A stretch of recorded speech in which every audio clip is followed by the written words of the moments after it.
Saludos, amigos. Bienvenidos a Reflexiones Estoicos, donde exploramos las páginas fascinantes de la historia y la filosofía. Y hoy nos sumergiremos en un capítulo apasionante de la antigua Roma mientras exploramos la vida y las lecciones de Marco Aurelio, un hombre cuya historia ha dejado una huella imborrable en la humanidad. Marco Aurelio fue más que un emperador romano, fue un filósofo estoico cuyas reflexiones y experiencias han resistido la prueba del tiempo. Desde su nacimiento en la aristocracia romana hasta su ascenso al trono imperial y su legado en la filosofía, su historia es un relato cautivador de virtud, sabiduría y autenticidad. Acompáñenme mientras desentrañamos la vida de este notable gobernante y pensador, descubriendo las lecciones que sus experiencias pueden ofrecernos hoy. Pero antes de sumergirnos en su historia, no olviden darle like, suscribirse para más contenido histórico y compartir este viaje con aquellos que también buscan inspiración. Ahora, sin más preámbulos, viajemos al pasado y exploremos la asombrosa historia de Marco Aurelio. Marco Aurelio Antonino nació el 26 de abril del año 121 después de Cristo en Roma, en una familia aristocrática. Aunque su nombre completo era Marcus Aurelius Antoninus Segastes, se le conoce comúnmente como Marco Aurelio. Fue adoptado por su tío abuelo, el emperador Antonino Pío, y se convirtió en heredero al trono desde joven. Desde temprana edad, Marco Aurelio recibió una educación excepcional, influenciada por las enseñanzas estoicas. Fue instruido por prominentes filósofos, incluido Junio Rústico, quien le introdujo en las ideas fundamentales del estoicismo, una filosofía que tendría una profunda influencia en su vida y pensamiento. Marco Aurelio fue emperador de Roma entre el 161 y el 180, año en el que muere en la actual Viena mientras conducía sus ejércitos contra los dálmatas y germanos.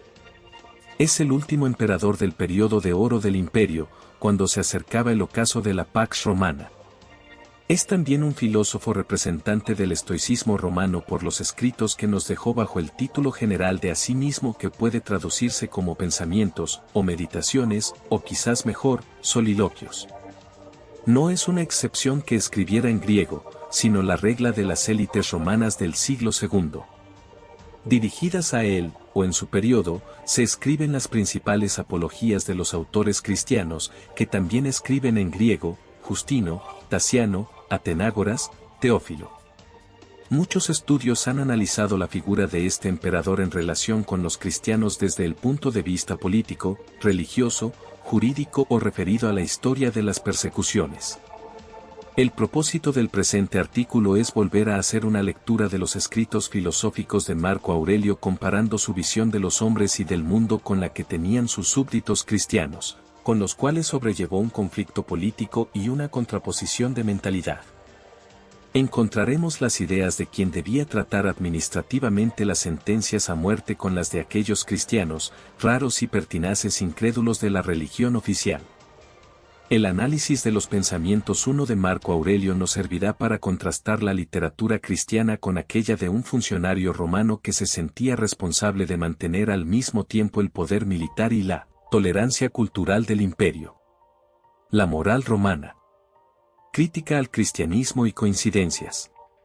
Una vez nombra Marco Aurelio explícitamente a los cristianos, y es para criticarlos. Cuando enseña la disponibilidad del hombre racional para aceptar su muerte, se preocupa por diferenciarla de la pertinacia de los cristianos cuando se enfrentan con la suya. Se refiere, sin dudas, a la disponibilidad de los cristianos para el martirio, que no es lo mismo que la indiferencia del sapiente estoico con respecto a la disolución corporal. Los cristianos rompen la pretensión romana de serenidad frente al infortunio y con ello rompen el equilibrio de la doctrina sobre las pasiones.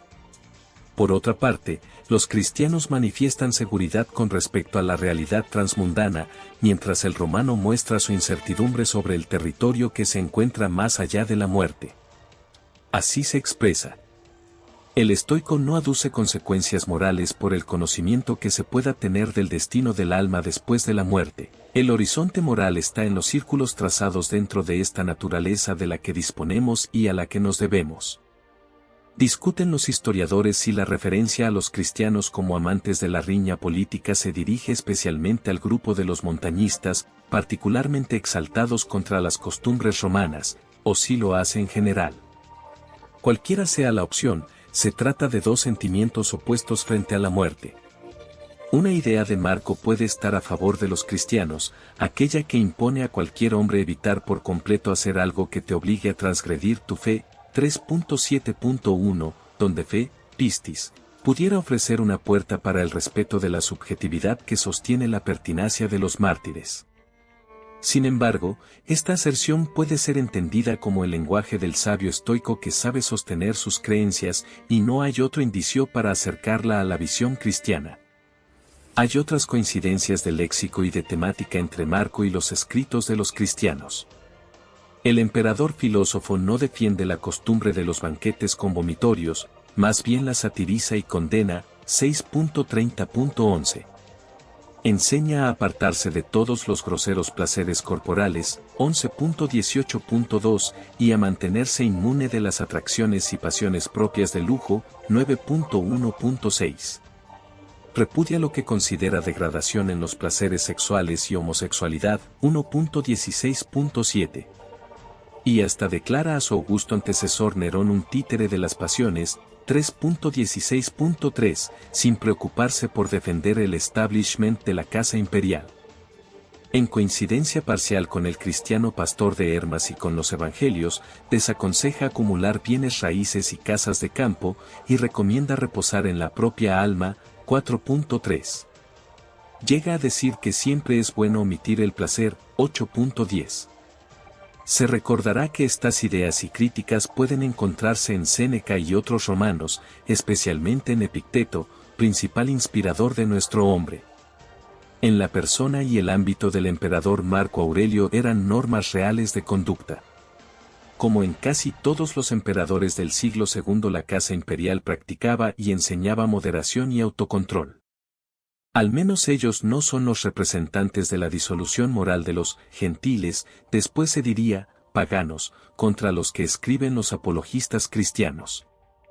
La cuestión es que en el paganismo encontramos también críticas cerradas contra las costumbres paganas. Los ideales de amor a la familia, 1.14, la figura de la madre, 1.3, y de la educación de los hijos, de fraternidad y de veneración por lo sagrado, 12.11, podrían compararse con mandamientos cristianos semejantes. Más aún, podríamos interpretar que los escritos cristianos del siglo II, cuando intentan morigerar los duros llamados de los evangelios a deshacerse de los lazos familiares, y proponen la recuperación del ideario familiar como base de la Iglesia, señala un acercamiento a la literatura heleno-romana. Claro que los cristianos para dar estos pasos podían inspirarse más en la literatura judeo-helenista que en la romana. Hay en Marco Aurelio fuertes descripciones del ideal moral de un romano. Otro tópico parece acercar las posiciones en relación con los cristianos, el amor por el semejante, y a los hombres que te acompañan, a ellos ámalos de verdad. 6.39. Si bien es este un tópico común en la literatura antigua, ama al género humano. Sigue las huellas de Dios. 7.31, 2-3.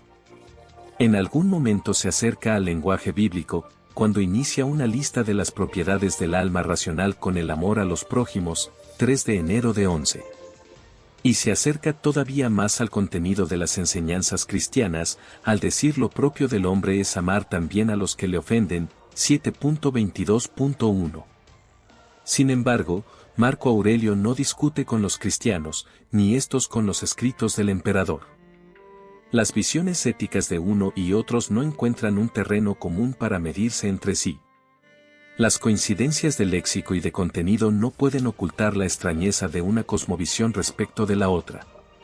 Para comprender mejor esta gran diferencia, tendremos que internarnos por otros tópicos que develan las diferencias culturales desde las que se habla de hombre, de sociedad y de religión en el siglo II.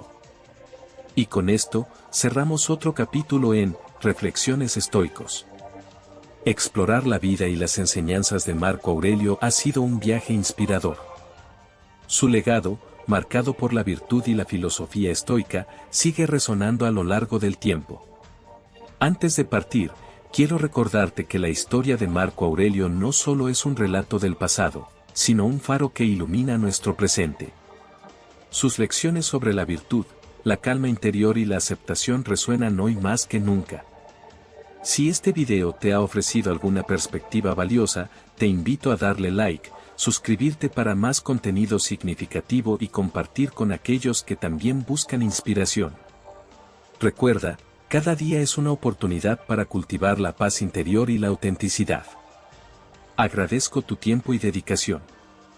Nos vemos en el próximo episodio de Reflexiones Estoicos.